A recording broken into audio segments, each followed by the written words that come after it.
வணக்கம். ஆகாஷ்வாணி மாநில செய்திகள் வாசிப்பவர் சாந்தி ரமேஷ். தலைப்புச் செய்திகள். புரூனே, சிங்கப்பூர் நாடுகளுக்கு 3 நாள் அரசுமுறை பயணமாக பிரதமர் திரு நரேந்திர மோடி நாளை புறப்படுகிறார். புதுதில்லியில் பிஜேபி தலைமையகத்தில் கட்சியின் உறுப்பினர் சேர்க்கை முகாமை பிரதமர் இன்று பிற்பகல் தொடங்கி வைக்கிறார். தமிழ்நாட்டில் டெங்கு பாதிப்பு குறைந்துள்ளதாக மாநில மருத்துவம் மக்கள் நல்வாழ்வுத்துறை அமைச்சர் திரு மா சுப்பிரமணியன் கூறியுள்ளார்.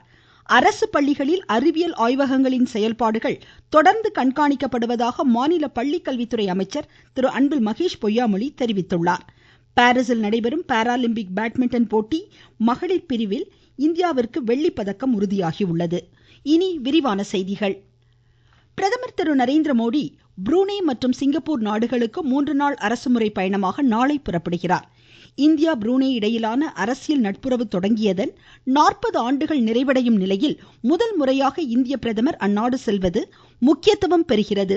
இந்தியாவின் கிழக்கு சார் கொள்கையின் முக்கிய நட்புறவு நாடாகவும் இந்தோ பசிபிக் பிராந்தியத்தில் இந்தியாவின் தொலைநோக்கு பார்வைக்கு ஒத்துழைப்பு நல்கும் நாடாகவும் புரூனே திகழ்வதாக கிழக்கு நாடுகளின் வெளியுறவுத்துறை செயலர் திரு ஜெய்தீப் மஸ்முதுர் கூறியிருக்கிறார். புரூனே நாட்டுடன் இருதரப்பு பேச்சுவார்த்தைகளை மேற்கொள்ளும் பிரதமர் புதிய துறைகளில் ஒத்துழைப்பு வாய்ப்புகளுக்கான வழிமுறைகளையும் ஆராய்கிறார். புரூனேயில் தமது பயணத்தை முடித்துக்கொண்டு இரண்டாவது கட்டமாக வரும் 4-5 தேதிகளில் சிங்கப்பூரில் பல்வேறு நிகழ்ச்சிகளில் பிரதமர் பங்கேற்கிறார். சிங்கப்பூர் பிரதமர் லாரன்ஸ் வாங்குடன் தூதரக உறவுகள், பரஸ்பர சர்வதேச பிராந்திய நலன் சார்ந்த விஷயங்கள் குறித்தும் பிரதமர் ஆய்வு செய்ய உள்ளார். 6 ஆண்டுகளுக்கு பிறகு பிரதமர் திரு நரேந்திர மோடி சிங்கப்பூர் செல்வது குறிப்பிடத்தக்கது. முன்னதாக பிரதமர் இன்று ஆந்திரம், தெலுங்கானா மழை வெள்ள பாதிப்புகளுக்கு மத்திய அரசு அனைத்து உதவிகளையும் வழங்கும் என்று உறுதியளித்துள்ளார். ஆந்திராவில் கடந்த 2 நாட்களாக பெய்த கனமழையால் இயல்பு வாழ்க்கை முடங்கி போயுள்ள நிலையில் தேசிய பேரிடர் மீட்பு குழுவினர் தெலுங்கானா மற்றும் ஆந்திராவில் முகாமிட்டு மீட்பு மற்றும் நிவாரண நடவடிக்கைகளை மேற்கொண்டு வருகின்றனர். புதுதில்லியில் பிஜேபியின் உறுப்பினர் சேர்க்கை முகாமை கட்சியின் மூத்த தலைவரும் பிரதமருமான திரு நரேந்திர மோடி கட்சி தலைமையகத்தில் இன்று பிற்பகல் தொடங்கி வைக்கிறார். இதன் ஒரு பகுதியாக கட்சி தலைவர் திரு ஜே பி நட்டாவிடமிருந்து உறுப்பினர் புதுப்பித்தல் அட்டையை பிரதமர் பெறவுள்ளார். முதல் கட்டமாக இந்த சிறப்பு முகாம் இன்று தொடங்கி வரும் 25ஆம் தேதி வரை நடைபெறும். தொடர்ந்து இரண்டாவது கட்ட முகாம் நவம்பர் மாதம் 10ஆம் தேதி நடைபெற உள்ளது. கட்சியில் புதிய உறுப்பினர்களை சேர்க்கும் முனைப்புடன் ஏற்கனவே உள்ள உறுப்பினர்கள் புதுப்பித்தல் நடவடிக்கைகளுக்கு முழுவீச்சில் நடவடிக்கைகள் மேற்கொள்ளப்பட்டு வருகின்றன.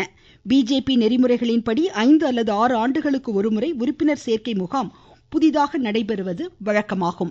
அமெரிக்காவில் 8 நிறுவனங்களுடன் 1300 கோடி ரூபாய் முதலீட்டிலான புரிந்துணர்வு ஒப்பந்தங்கள் கையெழுத்தாகி உள்ளதாக முதலமைச்சர் திரு மு க ஸ்டாலின் தெரிவித்துள்ளார். சான் பிரான்சிஸ்கோவில் நடைபெற்ற முதலீட்டாளர்கள் உடனான சந்திப்பில் இதற்கான உடன்பாடு எட்டப்பட்டதாக கூறியுள்ள முதலமைச்சர், இதன் மூலம் 4600 பேருக்கு வேலை வாய்ப்பு கிடைக்கும் என்றும் தெரிவித்தார். அங்குள்ள தமிழக மக்களிடம் கலந்துரையாடியது குறித்து முதலமைச்சர் மகிழ்ச்சி வெளியிட்டுள்ளார். தமிழ்நாட்டில் ஆதி திராவிடர் நல விடுதிகள் சிறப்பான முறையில் பராமரிக்கப்படுவதாக மாநில ஆதி திராவிடர் பழங்குடியினர் நலத்துறை அமைச்சர் திருமதி கயல்விழி செல்வராஜ் கூறியுள்ளார். கிருஷ்ணகிரி அரசு கலைக்கல்லூரி மாணவர் விடுதியை இன்று ஆய்வு செய்த அமைச்சர் மாணவிகளுக்கு சுத்தமான குடிநீர், தடையற்ற மின்சாரம் வழங்க அறிவுறுத்தினார். அங்கு வழங்கப்படும் உணவுப் பொருட்களின் தரத்தையும் அமைச்சர் ஆய்வு செய்தார். தொடர்ந்து தர்மபுரி டாக்டர் அம்பேத்கர் அரசு கல்லூரி மாணாக்கர் விடுதியையும் அமைச்சர் பார்வையிட்டார். ஆந்திரா, தெலுங்கானாவில் கனமழை காரணமாக சென்னையிலிருந்து வெளி மாநிலங்களுக்கு செல்லும் 7 ரயில்கள் இன்று ரத்து செய்யப்பட்டிருப்பதாக தெற்கு ரயில்வே அறிவித்துள்ளது. பிற மாநிலங்களிலிருந்து சென்னை சென்ட்ரல் வழியாக இயக்கப்பட இருந்த 2 ரயில்களும் ரத்து செய்யப்பட்டுள்ளன. இதனிடையே ராணிப்பேட்டை மாவட்டம் அரக்கோணம் தேசிய பேரிடர் மீட்பு படை மேலாண்மை மையத்திலிருந்து ஆந்திர மாநிலம் விஜயவாடாவிற்கு 90 பேர் கொண்ட தேசிய பேரிடர் மீட்பு படை வீரர்கள் அதிநவீன உபகரணங்களுடன் விரைந்துள்ளதாக எமது செய்தியாளர் கூறுகிறார். ராணிப்பேட்டை மாவட்டம் அரக்கோணம் அடுத்த தக்கோலம் நகரி குப்பத்தில் இயங்கி வரும் தேசிய பேரிடர் மீட்பு படையினர் துணை கமாண்டன்ட் சங்கர் பாண்டியன் உத்தரவின் பேரில் தேசிய பேரிடர் மீட்பு படை வீரர்கள் 90 பேர் 3 குழுக்களாக ஆந்திர மாநிலம் விஜயவாடா மாவட்டத்திற்கு லப்பர் படகு, கத்தி, கயிறு, 2 மோப்ப நாய்கள் உள்ளிட்ட நவீன உபகரணங்களுடன் சாலை மார்க்கமாக லாரி மற்றும் பேருந்துகள் மூலம் சென்றனர். நீங்கள் கேட்டுக்கொண்டிருப்பது ஆகாஷ்வாணியின் மாநில செய்தி அறிக்கை. புதிய குற்றவியல் சட்டங்களின் சிறப்பம்சங்கள். முதல் தகவல் அறிக்கையை எல்லை வரையறையின்றி எந்த ஒரு காவல் நிலையத்திலும் பதிவு செய்யும் வசதி, 6 வகை சிறிய குற்றங்களுக்கு தண்டனையாக சமூக சேவை, பெண் குழந்தைகளுக்கு எதிரான பாலியல் வன்கொடுமைகளில் ஈடுபடுவோருக்கு ஆயுள் தண்டனை அல்லது மரண தண்டனை விதிப்பதற்கான பிரிவுகள், டிஜிட்டல் ஆவணங்களை சாட்சியங்களாக சேர்த்துக் கொள்ளுதல் ஆகியவற்றிற்கு வகை செய்யப்பட்டுள்ளது. தமிழ்நாட்டில் டெங்கு பாதிப்பு குறைந்துள்ளதாக மாநில மருத்துவம் மக்கள் நல்வாழ்வுத்துறை அமைச்சர் திரு மா சுப்பிரமணியன் தெரிவித்துள்ளார். சென்னையில் இன்று செய்தியாளர்களிடம் பேசிய அவர், அரசு தனியார் மருத்துவமனைகளை ஒருங்கிணைத்து டெங்கு பாதிப்பு குறித்து கண்காணித்து வருவதாக குறிப்பிட்டார். இதனிடையே தமிழ்நாடு முழுவதும் 104 இடங்களில் டெங்கு நோய் பரிசோதனை மையங்கள் தயார் நிலையில் உள்ளதாக மாநில சுகாதாரத்துறை தெரிவித்துள்ளது. 3 மாதங்களுக்கு தேவையான கொசு ஒழிப்பு மருந்து இருப்பு வைத்திருக்க மாவட்ட நிர்வாகங்களுக்கு அறிவுறுத்தப்பட்டுள்ளது. தமிழ்நாட்டில் அரசு பள்ளிகளில் அறிவியல் ஆய்வகங்கள் செயல்பாடு தொடர்ந்து கண்காணிக்கப்பட்டு வருவதாக மாநில பள்ளிக்கல்வித்துறை அமைச்சர் திரு அன்பில் மகேஷ் பொய்யாமொழி தெரிவித்துள்ளார். திருச்சியில் பள்ளிக்கல்வித்துறை சார்பாக ஆய்வக உதவியாளர்களுக்கு பயிற்சி சான்றிதழ் வழங்கும் நிகழ்ச்சியில் இன்று பேசிய அவர், மாணாக்கர் செயல்முறை தேர்வுகளுக்கு அதிமுக்கியத்துவம் வழங்க வேண்டும் என்று கேட்டுக்கொண்டார். பள்ளி என்பது எங்களது வீடு, கல்வி என்பது எங்களது வாழ்வு என்று இருப்பவர்கள் ஆசிரியர்கள். அதே போன்றுதான் நீங்களும் ஆய்வக ஆசிரியர்களாக நான் அழைப்பதற்கு காரணம், நீங்களும் அது போன்றுதான். இந்த லேப் என்னுடைய லேப், இந்த லேபுக்கு என்னென்ன எக்யூப்மெண்ட் என்னுடைய பொறுப்பு. வருகின்ற பிள்ளைகளுக்கு அதை நான் எப்படி சொல்லி தரணும், எதை எப்படி பயன்படுத்த வேண்டும் சொல்லி தர வேண்டும் என்கின்ற ஒரு மிகப்பெரிய பொறுப்பு உங்கள் அனைவருக்கும் இருக்கின்றது. அதை பொறுப்போடும் நீங்கள் செய்து கொண்டிருக்கின்றீர்கள். இந்நிகழ்ச்சியில் பேசிய மாவட்ட ஆட்சித்தலைவர் திரு மா பிரதீப்குமார், செயல்முறை தேர்வுகள் மூலமே அறிவுத்திறன் மேம்படுவதாக குறிப்பிட்டார். மாணவனை ஜாப் மார்க்கெட்டுக்கு கொண்டு போய் சேர்க்கக்கூடிய பணி உங்களிடம் இருக்கிறது. லேப் அசிஸ்டன்ட் கையில இருக்கு, நீங்க சொல்லிக் கொடுக்கிற பிராக்டிகல் எக்ஸாமினேஷன்ஸ் கையில இருக்கு, கான்செப்ட்ஸை புரிய வைக்கிறதுல இருக்கு. உங்களுடைய கைகளில் மாணவர்களுடைய எதிர்காலம் இருக்கும் பட்சத்தில் எந்த அளவுக்கு பொறுப்புணர்வோடு இருக்க வேண்டும் என்பதை சிந்தித்து பாருங்க. லேப் அசிஸ்டன்ட்னா மாணவர்களுடைய எதிர்காலத்தை உங்களுடைய தோளில் ஏந்தி நீங்கள் உழைத்தால்தான் மாணவர்கள் வெளியிலே போகும்பொழுது அவர்களுக்கு நல்ல வேலை கிடைக்கும். சிபிஎஸ்இ பாடத்திட்டத்திற்கு நிகராக தமிழ்நாடு அரசின் பாடத்திட்டம் உள்ளதாக மாநில உயர்கல்வித்துறை அமைச்சர் திரு க பொன்முடி தெரிவித்துள்ளார். சென்னையில் இன்று நிகழ்ச்சி ஒன்றில் பேசிய அவர், கல்வித்துறையில் முன்னோடி மாநிலமாக தமிழகம் திகழ்கிறது என்று குறிப்பிட்டார்.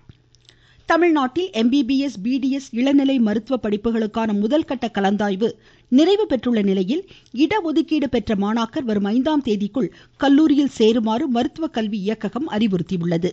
காலியாக உள்ள இடங்களுக்கான 2ஆம் கட்ட கலந்தாய்வு விரைவில் தொடங்கும் என்றும் அறிவிக்கப்பட்டுள்ளது. கோவை மாவட்டத்தில் இந்த மாதம் முழுவதும் ஊட்டச்சத்து விழிப்புணர்வு நிகழ்வுகள் நடைபெறும் என்று ஆட்சித்தலைவர் திரு கிராந்திகுமார் கூறியிருக்கிறார். கோவையில் ஊட்டச்சத்து விழிப்புணர்வு கண்காட்சியை இன்று துவக்கி வைத்து பேசிய அவர், கர்ப்பிணி பெண்கள் மற்றும் பிறந்த குழந்தைகளின் ஊட்டச்சத்து குறித்த பல்வேறு தகவல்கள் இதில் இடம்பெறும் என்றார். திருச்சி மாவட்ட ஆட்சியரகத்தில் ஒருங்கிணைந்த குழந்தைகள் வளர்ச்சி திட்டத்தின் கீழ் தேசிய ஊட்டச்சத்து மாதத்தை முன்னிட்டு ஊட்டச்சத்து கையொப்ப இயக்கத்தை ஆட்சித்தலைவர் இன்று தொடங்கி வைத்து உறுதிமொழி ஏற்றுக்கொண்டார். கல்லூரி மாணாக்கருக்கான கல்விக்கடன் முகாமையும் அவர் தொடங்கி வைத்தார். சிவகங்கை மாவட்டத்தில் தஞ்சாவூர் மானாமதுரை தேசிய நெடுஞ்சாலையிலிருந்து மதகுப்பட்டி அழகு மாநகரி வரையிலான சாலை விரிவாக்க பணிகள் 3 கோடி ரூபாய் மதிப்பில் மேற்கொள்ளப்படும் என்று ஆட்சித்தலைவர் திருமதி ஆஷா அஜித் தெரிவித்துள்ளார். நாமக்கல் மாவட்ட சட்டப்பணிகள் ஆணைக்குழு அலுவலகத்தில் உதவியாளர் உள்ளிட்ட காலி பணியிடங்களுக்கு தகுதியானவர்கள் வரும் 6ஆம் தேதிக்குள் விண்ணப்பிக்கலாம். காஞ்சிபுரம் மாவட்ட வேலைவாய்ப்பு மற்றும் கிருஷ்ணகிரி ஒசூரில் அமைந்துள்ள டாடா மின்னணு நிறுவனம் சார்பில் மகளிருக்கான தனியார் துறை வேலைவாய்ப்பு முகாம் வரும் 5, 6 தேதிகளில் நடைபெற உள்ளதால் இந்த வாய்ப்பை தகுதியுடையவர்கள் பயன்படுத்திக் கொள்ளுமாறு கேட்டுக்கொள்ளப்படுகிறார்கள். திருப்பத்தூர் ஆட்சியர் அலுவலகத்தில் இன்று நடைபெற்ற மக்கள் குறைதீர் நாள் கூட்டத்தில் மாற்றுத்திறனாளிகள் நலத்துறை சார்பில் 1 லட்சம் ரூபாய் மதிப்பிலான நலத்திட்ட உதவிகளை ஆட்சித்தலைவர் திரு தர்பகராஜ் பயனாளிகளுக்கு வழங்கினார்.